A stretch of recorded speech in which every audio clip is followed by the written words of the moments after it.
Hi, guys. My name is Joe, and welcome to Tangent Tuesdays. So, Tangent Tuesdays is when I just take a topic and just sort of run with it. It's the second Tuesday of every month, and this month's topic is martial arts that I would like to study. And I'm also interested in hearing the martial arts that you guys would like to study. Now, I do have a cup of water nearby. My voice is a little rough. I'm recovering from the COVIDs, so I'm not going to sound quite like I normally do. So, anyway, let's get this started. So, when I think about martial arts that I would like to study, I mean, the short answer is all of them. In a perfect world, I love martial arts. I do have some biases towards some as opposed to others, or various training methods, or different regions. But at the end of the day, if I had the opportunity to study any martial art, I will take it. But let's try to narrow down the focus for this video. So, the first one I'm going to pick is Sambo, which is going to be appropriate because we're reviewing this book this week. I hope. So Sambo is a Russian martial art. It has its roots in judo, but also with traditional wrestling styles from across the former Soviet Union. Um, the modern version is really cool. The throws and takedowns sort of blend judo with wrestling. They do not allow chokes, unlike judo, but they do allow for arm locks as well as certain leg locks. And I actually have taken a few um, Sambo seminars, but haven't had the opportunity to study it formally for more than, I don't know, 4 or 5 hours. So I would be interested in that. I do have a bit of a background in judo and traditional jujitsu, not a whole lot, but I know what a throw is. Um, there are some throws that seem unique to Sambo compared with judo. So it would be interesting to add that to my arsenal, as well as other jacketed styles of wrestling like Shoi Jiao, maybe Irish collar and elbow. I think the Mongolian style is called Bok. That's more. They have sleeves that you can grab. It's like the top part, like the opposite of a vest, because I think they're bare chested, but they got the sleeves. Anyway, um, but of course, I would like more practice grabbing clothing handles and using those. Um, and again, they have a leg lock system. I'm familiar with heel hooks. They're one of my favorites, but actually, Sport Sambo doesn't utilize heel hooks. They use straight ankle locks and knee compressions and I think hip locks. So it would be nice to get more practice with those. Um, and sticking with the theme of martial arts that begin with the letter S. I'm very curious about Silat. I've never had the chance to study it formally. I have had a few books on it, practice with some friends. Now, Silat is more like a classification of martial arts styles. It originates in Southeast Asia, Indonesia, and Malaysia. I am probably most familiar with Mafalindo Silat, which is what Dan Inosanto teaches. Water break. And one thing I've seen from Silat that I've messed around with a little bit and I'd like to try more of is basically like close range body manipulation.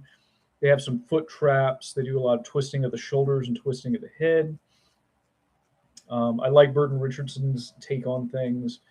I would definitely be in for incorporating more of that into my my personal martial art, my personal expression of martial arts, the things that I do, right? Similarly, something that might be a bit of a variation, there's a martial art called Key Fighting Concepts. The founder of the style passed away, I think, very recently. His name was Joseph Simonet. I have several of his video instructionals and a book that he wrote. Key Finding Concepts was a blend of Pencak Silat, American Kempo, Wing Chun Kung Fu with some elements of Eskrima. And frankly, I think that it would make for a very cinema friendly style. I think that, between all those things, I mean, the Ip Man movies, people were nuts for Wing Chun because of how cool it looked.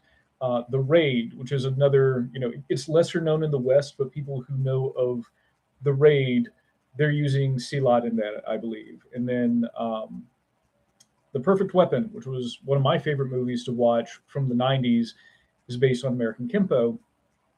And of course, the Filipino martial arts, especially the stick fighting, have made their way into a lot of movies since at least the 90s. So all of that combined, I think, would make for a very cinematic experience. Again, it is something that I mess around with based on the instructional material I have. When I have a buddy who's willing to train it with me, I go through it. But haven't had any formal training. I'm unclear of the status of it because, again, the founder of it passed away. I don't know. It seemed to me that he was sort of reluctant to promote people to instructor, although I think there's at least one guy who that sort of his claim to fame. And I don't know if the gentleman's partner has decided to carry on with martial arts, but I don't know. It would be very interesting to get any sort of formal instruction on that.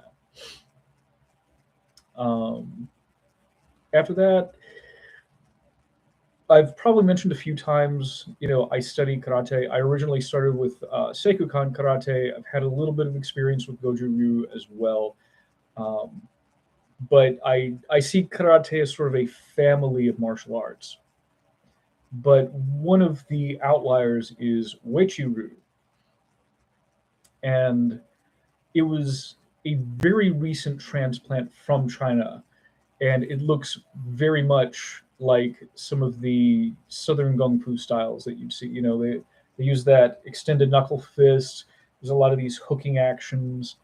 So when I look at it, I see something that would probably be very good for like close in fighting. You're controlling the guy's arms and hitting him with elbows and stuff like that. They also are sort of known for their body conditioning, like conditioning their fingers or their toes. I'm trying to remember which program it was because there were a few programs where people traveled around the world and studied under different masters and they filmed it. There was one where a guy was using like his thumb knuckle from uechi-ryu to like break boards and stuff. And while I don't think that is necessary in order to have a capable self-defense element, I am very curious what that would look like if it was brought alongside modern training methods. So it's not something that I would be interested in dedicating myself to, like the body hardening stuff on my own. But if I were part of a program like uechi-ryu, I'd sort of be curious to see how that would turn out. And similarly, sticking with Southern Chinese styles, Bak Mei, which I think also uses the extended knuckle. Bak Mei is also known as white eyebrow. I think that's what it literally translates into. I read in one of these books that I have that it is one of the center line styles, and I have some training in Wing Chun Kung Fu, so I'd be curious to compare that to Wing Chun Kung Fu since they both emphasize the center line. I remember the book specified how it was different. Like maybe it went outside in toward the center line, whereas Wing Chun focused on staying at the center. I can't remember exactly, but I'd be curious about that. And again, it's on the list. China is full of, it's a large place and it's an ancient place, so it's full of all these different, like family styles and village styles and styles that are derived from the military structure there, and the bodyguards. That was a big thing. Being a bodyguard was a normal occupation for people with martial arts backgrounds in China. And sticking with China for a moment, one of my favorite martial arts flicks, it's also a sci-fi flick, is Jet Li's The One, and that makes Bakwa or Pakwa look really good in that film. The final fight scene is a thing of brilliance. I will cover it on Media Fight Mondays one of these days. But Pakwa is another one that I have some interest in. The footwork, there's a lot of circle stepping and a lot of crossing your legs over crossing your feet as you move. That's sort of foreign to like the base of my footwork, like across different styles. Some of the stuff I've studied have crossover steps in order, to get into range to throw a strike. It's done. I'm crossing over as I'm throwing a kick. This would be something completely different. And while I do have an interest in the historical context for martial arts and preserving them as historical and cultural features, my primary focus is the practical side. So I'd be interested in the practical side of Bagua. I've heard that it has been used as like a lot of the motions are really good for executing throws and trips and stuff of that nature. So again, I'd be interested in learning that for that reason. Like this thing that's so far removed from what I normally do. Does it actually have some stuff in common? Let me explore that. I'd be very curious about that.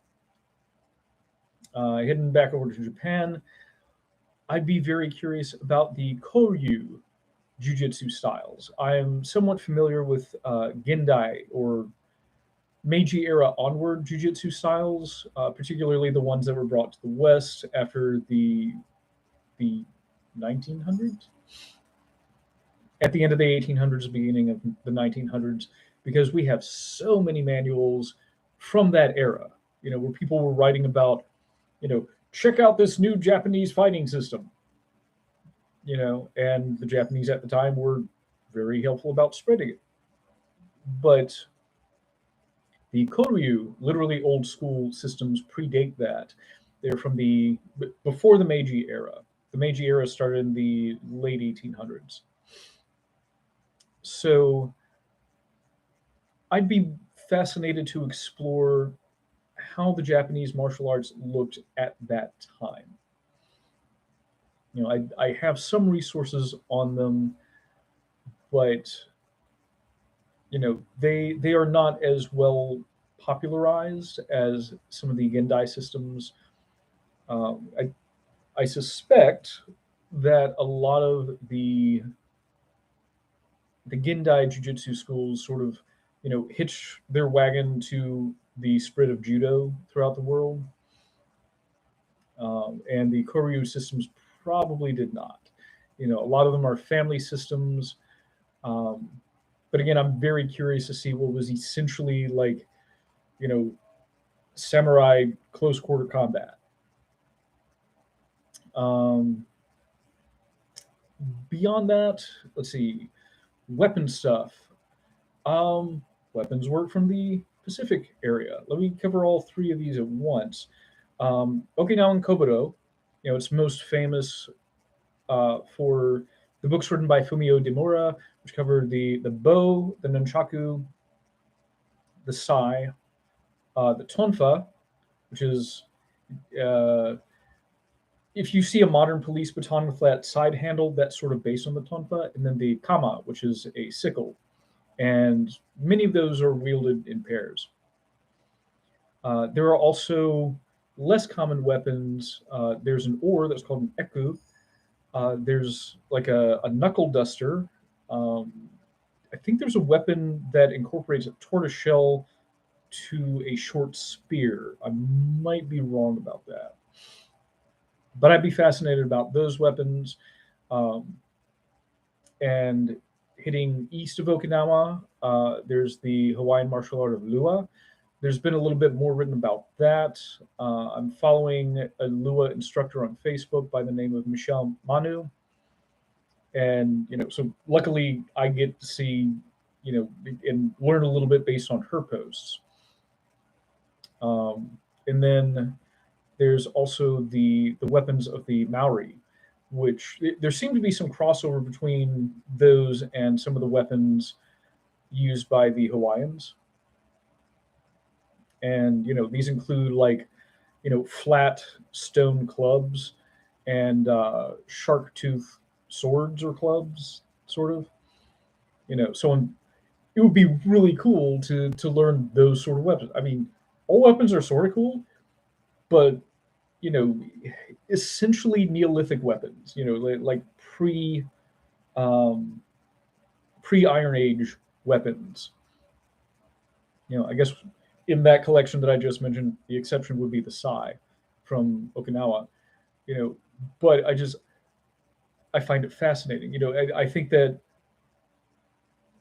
people in the past were a lot more resourceful and inventive than they are sometimes portrayed in common media.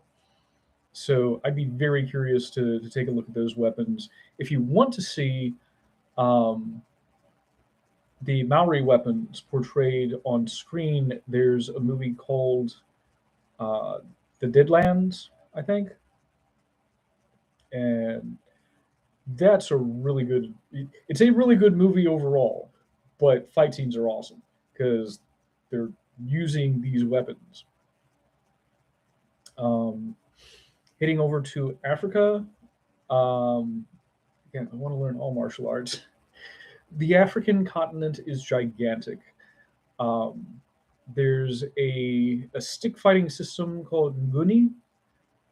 I think it might be Zulu, but you have a 6 foot staff that you hold in the center with one hand, and then a roughly 2 foot, maybe a little bit shorter, but like a club that you hold in the other, and you defend largely with this one and strike with this one. And you know that would be a really cool weapon system to learn, and in some respects similar to some of the Filipino martial arts that I'm familiar with, but in some respects very far removed because the longer staff is being used offensively, and I think that's really cool. I actually, if you guys follow my Instagram, recently got a book on Tatib, which is Egyptian stick fighting, and you know that looks really cool. And I haven't had a chance to sit down and really dig into it yet, but it appears that they use a stick about 4 feet long. So I'd be curious to dig into that. It looks like they tend to grip it at the end and just several inches past the end, so they can take advantage of its length. And sticking with sticks, there's uh, I think it might be specific to England, but something called single stick. I actually have an outline for a review.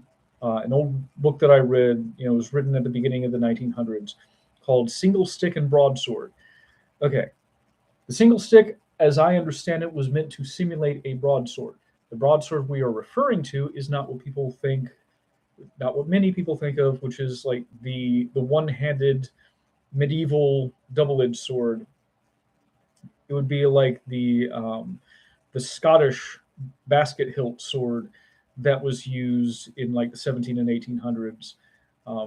A broadsword was a single-handed sword that was used contemporarily with things like the small sword or the rapier, but they were broad and meant for cutting and chopping, so they were called broadswords. That's where the term originated.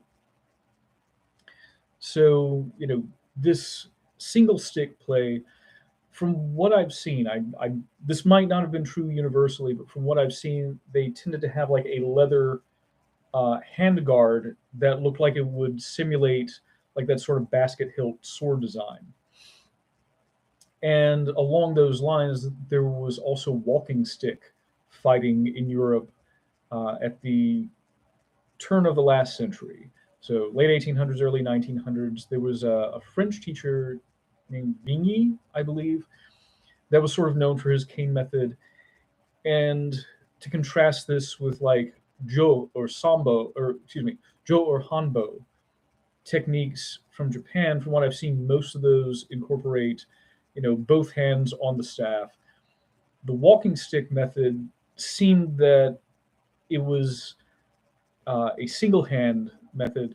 Sometimes it seemed to resemble swordplay. Other times, using like these, um, what's it called in Filipino martial arts? I think it's called abanico, like that sort of motion to strike. So it'd be really cool to get some formal training in that. Um, and also sticking with Europe, let's go ahead and finish up with if someone had reconstructed Greek pancreation. There is a modern form of pancreation that I'm not all too familiar with. It looks like it's like a bit of like point karate type stuff with some jacketed wrestling throws. Ancient Greek pancreation was apparently very different. Obviously, it was full contact. Pancreation meant all powers. It was used in the ancient Olympics. They would strike with like the fingertips and the palm, the back of the knuckles, the four knuckles. Um, they would throw kicks, usually low kicks. They had these different stances like this, or with the hands low.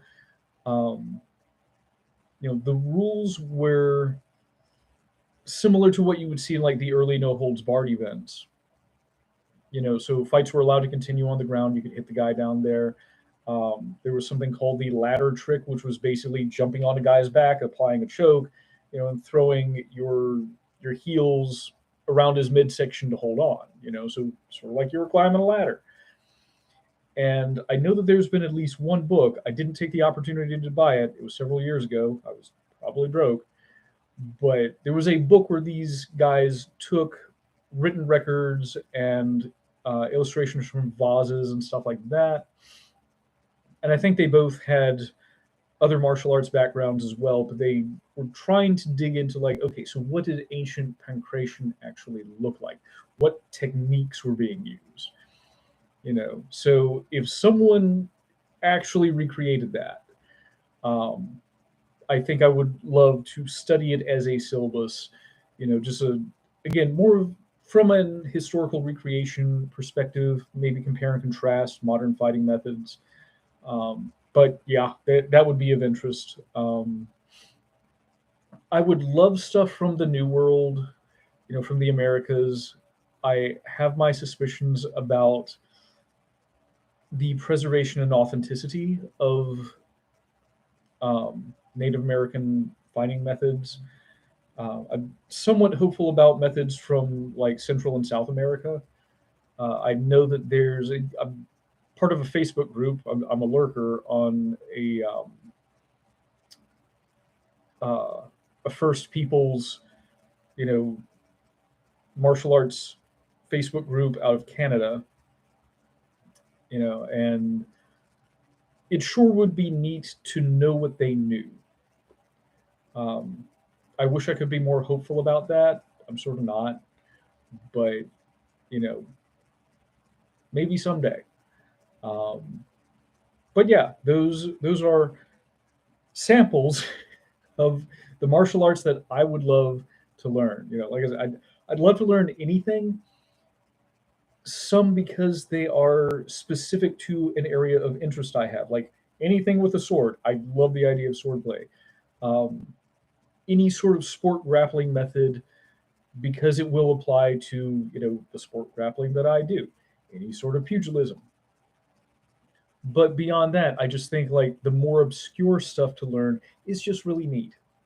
You know, that's why I have all these books, especially on like the Chinese martial arts, that cover so many different styles. Like I with the exception of like Wing Chun, Tai Chi, Hakwa, Xingyi, and I guess Shaolin Kung Fu. Um, I I have several single books on a style or pattern from Chinese martial arts. Like this book is on Eagle Claw Kung Fu, and this book is on the Eight Drunken Immortals form or whatever. And I get them because they are obscure. I got into Silat, and I got a book on Kalari Piat because they are obscure in the West. So, you know, arts like Kajukimbo and Lima Lama, where there's not a whole lot in the way of publication, I would love to learn because I don't know them. I'm sure that there would be a lot that would be familiar, but until you've actually gotten in there, you don't know what you don't know, right? So, yeah. But what martial arts would you be interested in learning that you haven't had a chance to or you don't have access to? I'm curious to hear that. Let's talk about it. You know, Martial arts are cool and learning them is cool. So, yeah, let's all learn martial arts together. Anyway, that's all I have for this week. And yeah, stay tuned for the Sambo review on Friday. And bye.